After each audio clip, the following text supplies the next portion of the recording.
Hi everyone, Paradox here, and today I want to talk a little bit about tilt. Now, tilt is something that you get when you are playing a game, something happens and it upsets you, and then you feel like you're not playing at your 100% full level of play, right? You feel like your mind's always distracted and you're playing worse. And today I want to talk a little bit about tilt, but I want to explain that tilt is a very complex topic that I could go into over the course of a series of videos, which could take weeks. But I feel like it would be nice to just show everyone a little taste of what we could do over the course of weeks in the course of maybe 10 minutes. So let's get into this by starting out with a little bit about what tilt is. And before that, I wanted to share a few things. This topic has been talked about a lot, but I found like whenever people were linking different studies or different articles about this, I found that despite all these articles on tilt, there was never any sources in any of these articles, which meant that it was pretty much people using their best judgment of trying to understand tilt by using their own opinions on it, which, don't get me wrong, is still very beneficial. Many psychologists started out by learning a topic by looking inward at what bothers them, what affects them, and then kind of using reasoning afterwards.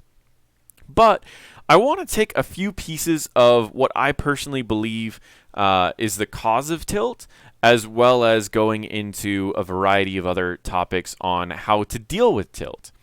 So to start out, the first thing is I believe the main basis of tilt starts by operant conditioning. And what operant conditioning is effectively you are training your subconscious to react to a voluntary activity. Meaning, if you, for example, operant conditioning started out with a guy named B.F. Skinner who created something called the Skinner's box, Basic Psych 101, and he put a rat in a box and he tested out how many times the rat would press a button based off of how often the rat would get food.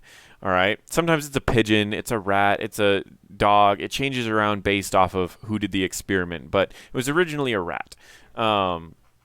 So there's a variety of intervals based off of if he made it to where it was button presses or if it was time-based. Now, the main one I want to talk about, which is related to gambling tilt, is called variable ratio. And effectively what variable ratio means is there was no set amount of button presses or time between the time that a rat would press the button and he would get food. For example, the rat could be pressing the button 10 times and get food, or 25 times and get food, or 100 times and getting food. And they wanted to, because this was a random amount, the rat would just continue pressing the button as much as possible.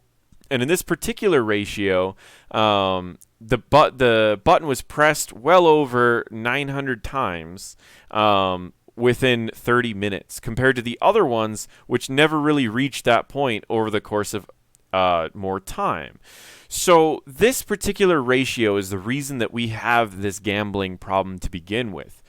But just because it's an operant conditioning, while we are conditioned to do something, why do we get so angry about it? And I think that's what really gets us with tilt, is it's not just that our subconscious is constantly pressing a button, it's that we're angry about it. And that's where I want to go show this particular article, which is on NIH. I will be sharing all of the articles below, and this was by Dr. Blair. And Dr. Blair went through and he compiled a list of over 100 different studies that were done on anger as well as your basic psychology. And he took all these 100 different studies, pulled them all together, compiled them, and he came up with essentially a great paradigm of what anger really is. And I want to share that really quick right here. And he says, in this paper, a cognitive neuroscience of anger will be developed on 3 main premises. I'm going to skip the first 2 and focus on the third one. Frustration occurs when an individual continues to do an action in the expectation of a reward, but does not actually receive that reward. Does that sound familiar? Sounds like you queue up for Hero League expecting a decent team and you end up getting a terrible team. Then you're angry and you decide to go back into Hero League despite the fact that you are expecting a reward that you're not receiving, which is creating one of the main premises of anger. All right? So effectively, every time that you're queuing up for something and you don't get the result you're expecting, You are building upon a level of anger. And this is where, in my opinion, the main basis of tilt is created, is this compounding anger that is created every time that frustration occurs when you don't receive the reward you feel like you should receive. Okay? So every time you lose, you're getting angry. And every time you win, but you still didn't really get the rewards you wanted, while your anger might drop a little bit, it's still going to keep growing every time that you lose, gathering that tilt. And that tilt, that anger, is constantly distracting you. It's constantly making it more difficult for you to do what you want to do. And in fact, that is scientifically proven. Harvard, they pulled together 5 professors to do a study on how anger impacts your judgment and your decision making. And in fact, I will link this below. I'm not going to go over all of this. Put simply, there are a lot of pages and studies they went over to prove how bad anger can be on your decision making. Put simply, it's really, really bad on your decision making. So, this compounding frustration into anger from not getting the results that you expect makes it to where you end up in this just horrible spot of terrible decision making and judgment. And that is what tilt is in a nutshell.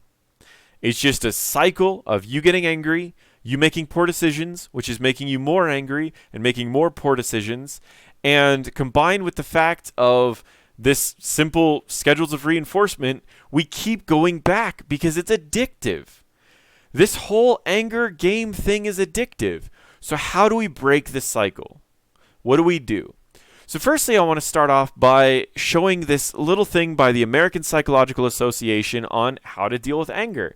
Again, I'm going to link this below, so you're going to have all of the links of all of this in the descriptions below. And to start off, I want to explain a little bit about what they recommend.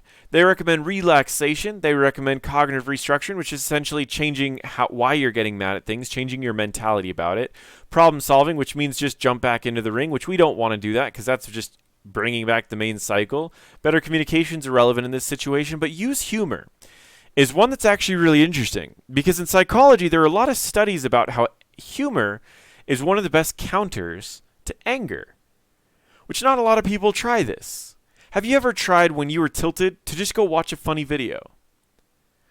I think that this is one of the best things that you can do is just completely leave the situation that you're in, watch a few funny videos, and then go back later after you've had some laughs, get your mind off of it. And ultimately, just watching a couple funny videos may get you away from it long enough to where you don't go back into that cycle. You're like, wait, you know what?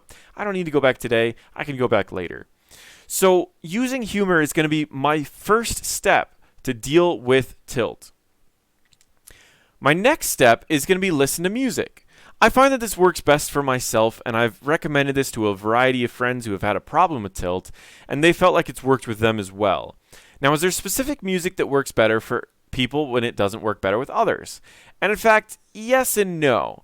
While they found that relaxing music, it worked on prisoners' levels of anger and anxiety, it doesn't necessarily need to be relaxation music. There was another study done that was essentially a study that was trying to prove that extreme metal music made you angry. But when they got to the conclusion, they found out that they had no evidence. Right here, essentially, the results refute the notion that extreme music causes anger, but further research is required to replicate these findings. In fact, there were peer reviews that were done that showed that it still, while it raised energy, it still reduced tension. So there's a variety of other music, even metal music, that can still help you out. And this article here has been peer-reviewed quite a lot, trying to figure out if metal music can actually make you more angry. And in fact, it doesn't really make you more angry.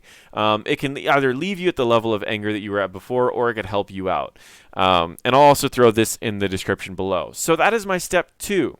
Step 1, use humor. Step 2 is to go and listen to music. And I'm not saying during a game. I'm saying after a game, take a break, listen to music, walk around a little bit while you're listening to music, get pumped up, maybe try to calm yourself down, whatever you want to do. Try out a variety of musics, whatever you like to listen to. If you don't like classical music, just because there was a study that said that classical music helped prisoners, doesn't mean it's actually going to help you. For me, There's some songs that just annoy me, and it's just going to make everything worse. If classical music annoys you, it's just going to make everything worse. So that's step 2. Step 1, use humor. Step 2, try out music. What is step 3? Or at least option 3? And this is personally my favorite option, which is give yourself boundaries. Give yourself rules. I had this rule in League of Legends where when I was playing League, I got stuck in silver for a while because every time that I'd get a win streak, I would get a loss streak. And I realized that I was better than where I was supposed to be in my rank, which is why I was getting the win streaks. But I tilted very easily, which is why I got the loss streaks. So I kept being stuck around silver. So I made a rule for myself. I said, I have to turn off the game if I get 2 losses in a row, as simple as that. I literally went from silver to plat in a month from that rule alone. I've realized that I personally tilt pretty easily. Now, I don't usually get very toxic in games, but I do tilt, and it's something that you need to watch in yourself. When you tilt, you need to work around that. If you just have to play a different game mode or you have to do whatever, you have to just step away from the game. So, those are the 3 options, the 3 things that I would recommend for answering tilt is 1, check out some funny videos, 2, check out some music, and 3, set up some rules for yourself. I think that's really the best way that you can do it. If you enjoyed this video, feel free to subscribe, and for everyone else that's going to leave a comment, I would love for everyone to leave a funny video in the comments. Maybe you can't link to it because I don't know YouTube's rules, but maybe just type in the title of a funny video so that if someone's getting tilted and they see my video, they can go into the comments and they can see a whole bunch of funny video ideas down below. So thank you everyone for watching. Toss some funny videos in the comments below, and feel free to subscribe if you like this style of video. I do psychology videos on my channel, philosophy videos, as well as a variety of different video games, mostly of Heroes of the Storm. Thank you so much for watching, and everyone have a great day.